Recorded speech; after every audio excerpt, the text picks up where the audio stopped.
Welcome to Collaboration Dynamics, where we find out how working together makes sense for real people. With Judy Rees, virtual collaboration consultant, best-selling author and master of metaphor.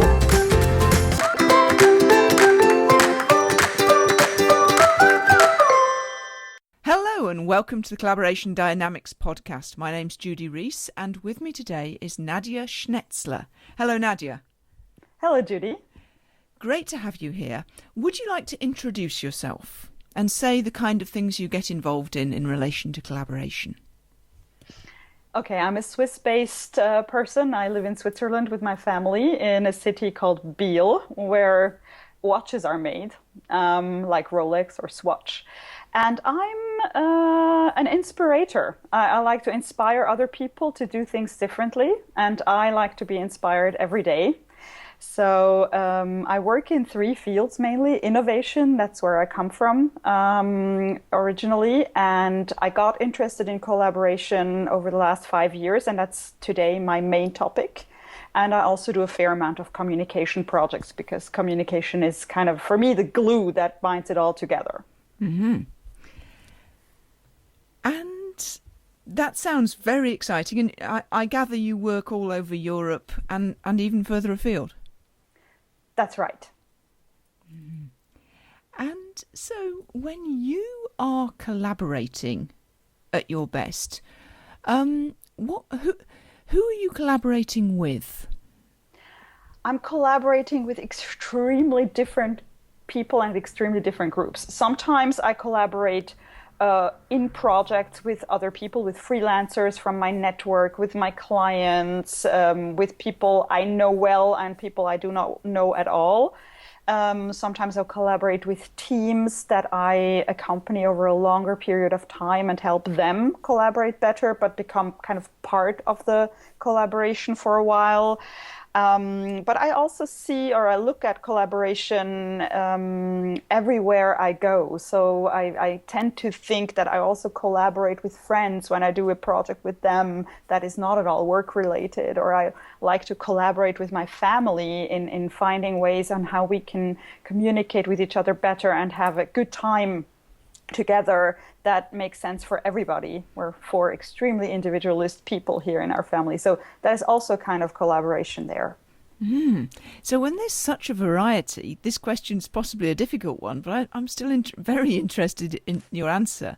When you are collaborating at your best, you are like what? I am like, not sure I know the English word for this, like these things you can buy at a fair that you can blow into and then they turn like with the wind, you know, that are operated by wind power and are very colorful. I really don't know how they're called in English, so I'm a bit at a loss because that's really my metaphor there.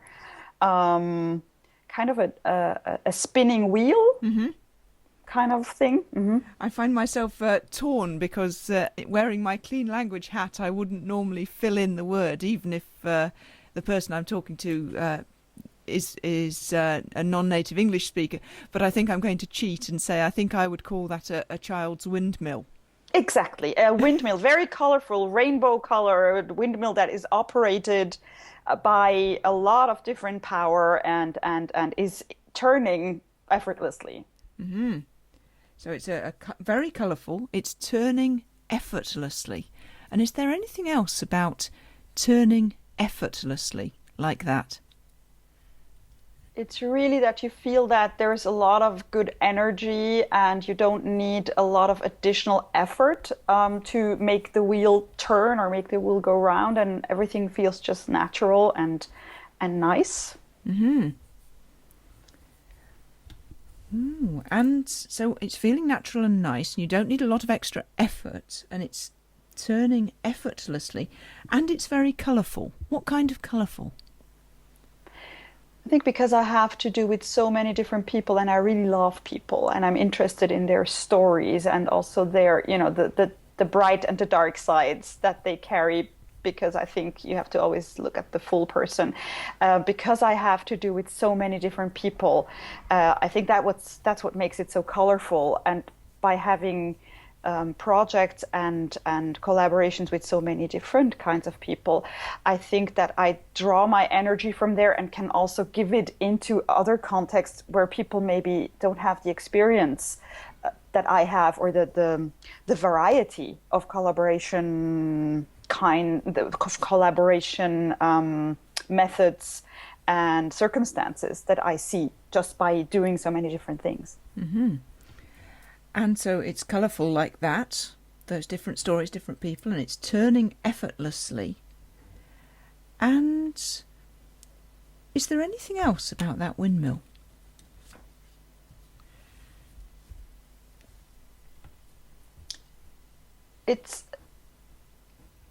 If I think about it, it's not a lonely windmill. It's there, but it's in a kind of windmill farm. It's surrounded by other windmills. It's surrounded by other windmills, and sometimes it's very small, and insignificant and part of the process, and sometimes it's very big and in the center of attention and taking on an important role. So it can kind of change its size, I guess, this windmill. Mm-hmm. And what determines whether it's big or small? Just the context of what's happening. Mm-hmm. Sometimes I have to be a leader or an expert in a project. Sometimes I have to be just a part of a process, just like a tiny wheel that turns with the others. Maybe like sunflowers that turn, towards the sun together, and there's smaller ones and larger ones, and they play different roles. So I think if we can step into different roles and acknowledge that depending on what context I'm in, I might have a different role, and I'm comfortable in this role at this moment, then collaboration becomes really, really successful. Mm-hmm. So that's one thing that leads to really successful collaboration, is that comfort with being able to step into different roles at different times. Yes. Is there anything else that needs to happen for collaboration to be like that very colourful child's windmill turning effortlessly like that? I think it's the most successful if everyone can really show up and be themselves and be their very best with all their positive and not so positive sides, and showing up for me means really also letting others see you as you are with all those positive and possibly also negative sides, because only if we know the other person a bit better than just as colleagues, like in Switzerland, it's very important this is just a colleague of mine. I separate my private life and my work life. And I think that's a load of crap. I think that we have to collaborate really well. We have to know the other person a little bit better, especially also in virtual contexts. If I Skype with you and I don't know that, for instance, I don't know, you have 10 cats running around you and you're really fond of your cats, which is probably not the case that you have cats, but just as an example, and you are very attached to them. I think that's an important information for me when I'm calling you, at 4:00 in the afternoon and ask you to do something for me, or if someone has children or maybe an elderly mother to care for. All these things are part of the person and become part of the collaboration. Mm-hmm. So when you know more about the person like that, not only just the positive sides, but the not so positive sides, what happens to the windmill farm? It can be better in sync. They can turn together better. Yes. And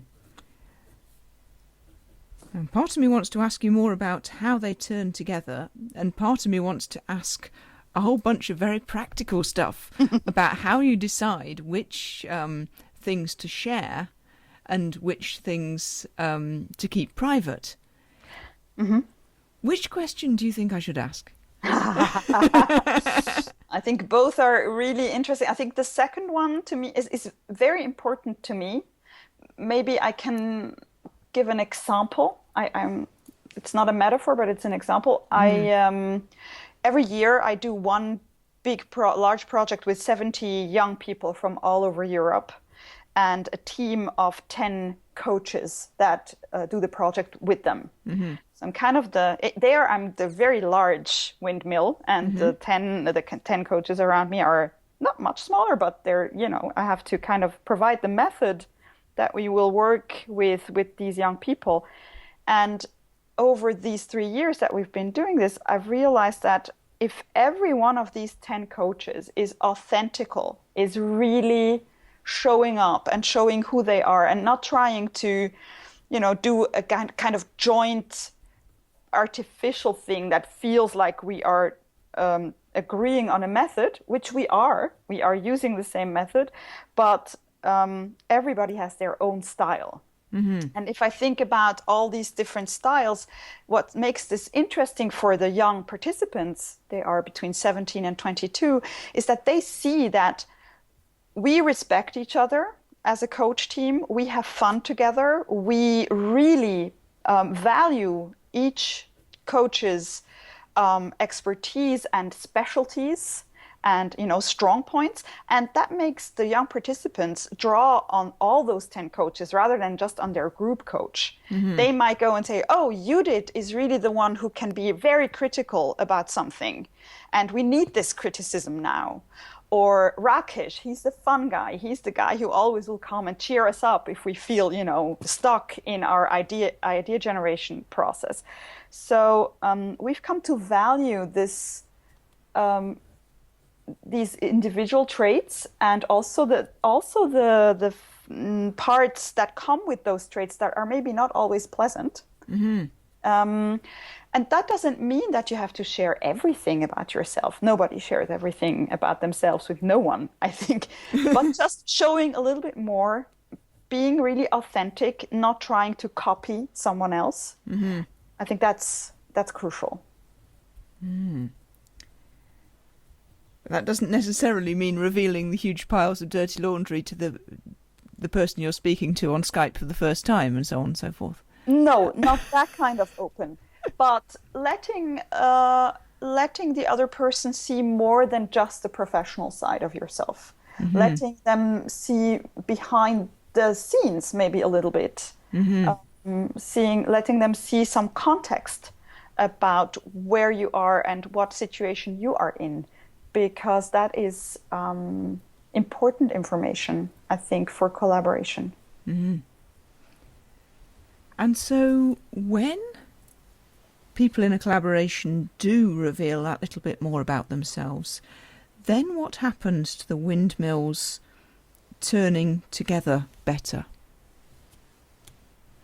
I think that they can better provide the part of the energy that is needed from them at any given point. If you can see that, the windmill next to you is now has a lot of energy and is turning extremely well, but on a particular day they might not, and you have to give that little bit of extra energy, then the energy is distributed really well in this group, and everybody can contribute their very best at those times where they can, but can also not feel super bad about a moment where they cannot for whatever reason.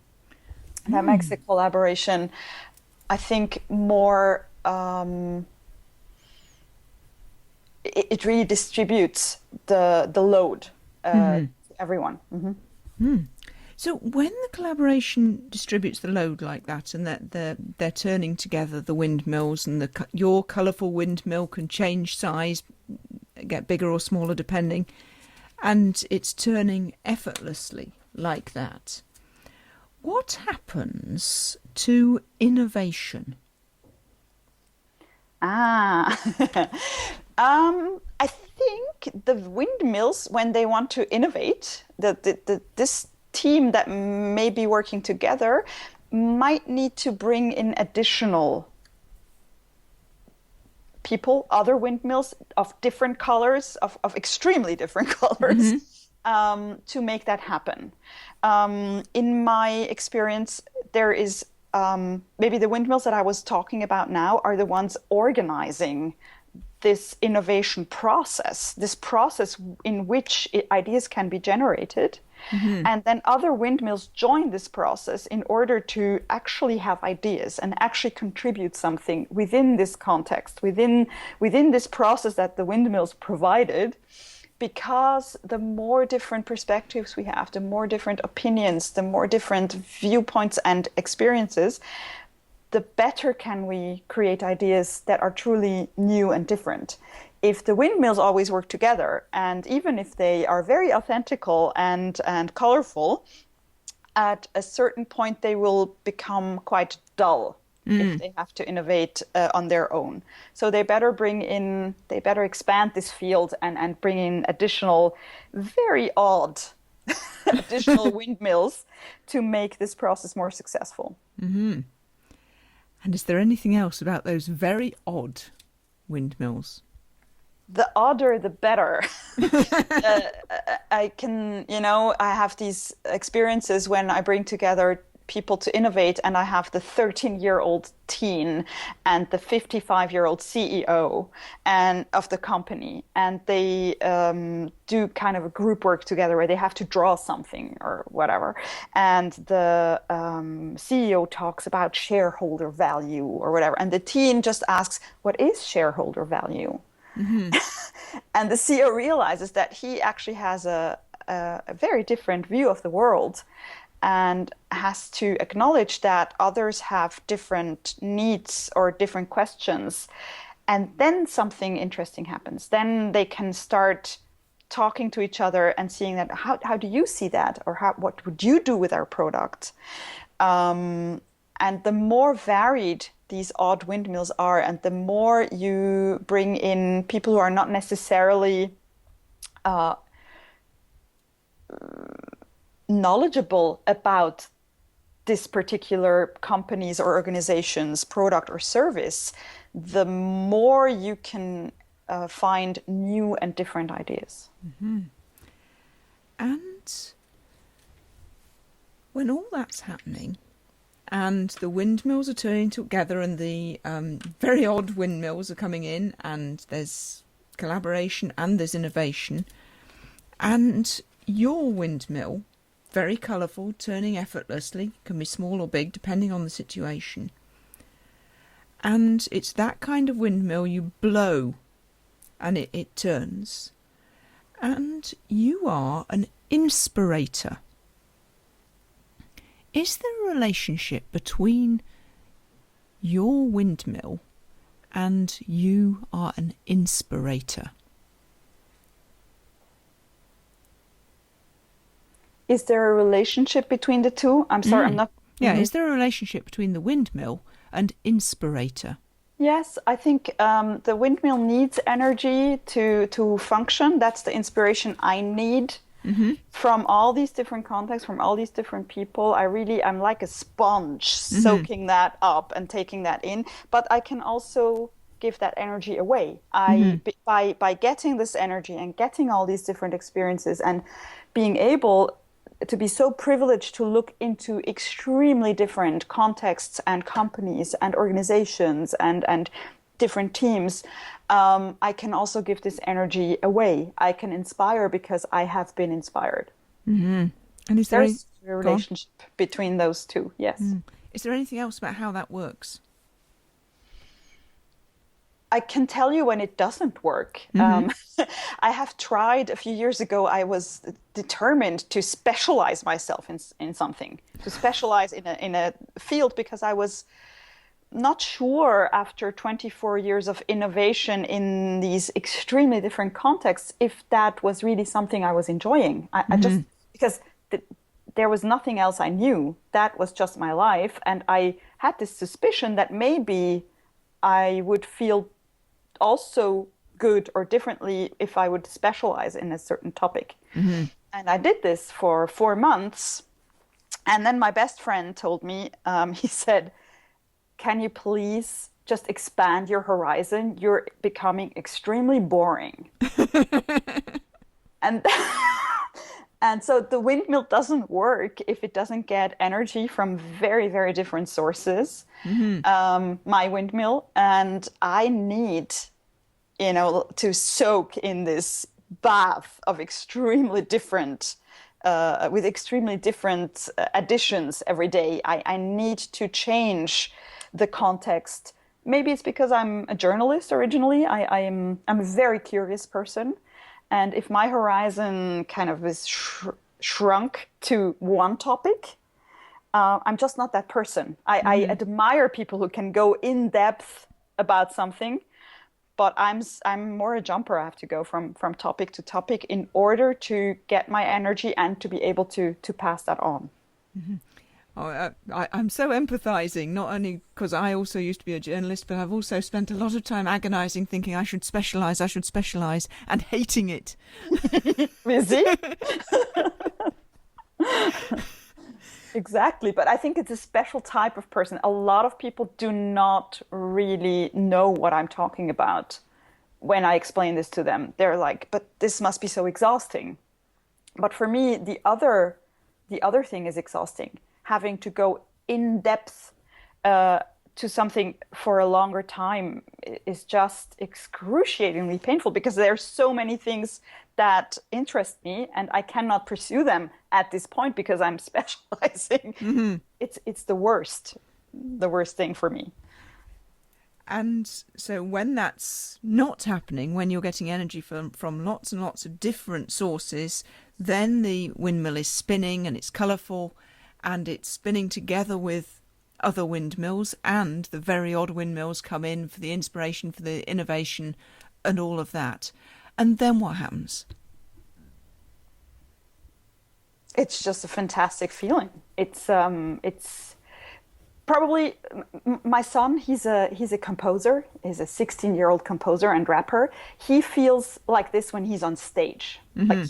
And he tells me that when he's on stage, he feels like this energy is flowing. And for me, it's the same. It's like it's my stage. This having these other windmills and having this energy. It's just what I want to experience over and over again. And if I don't, I'm sad.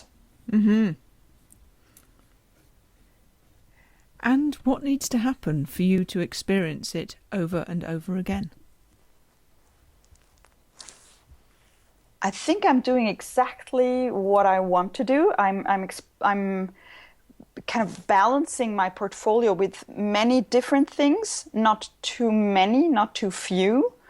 And if there's this balance, then I feel at ease, and I can get out of balance for many reasons.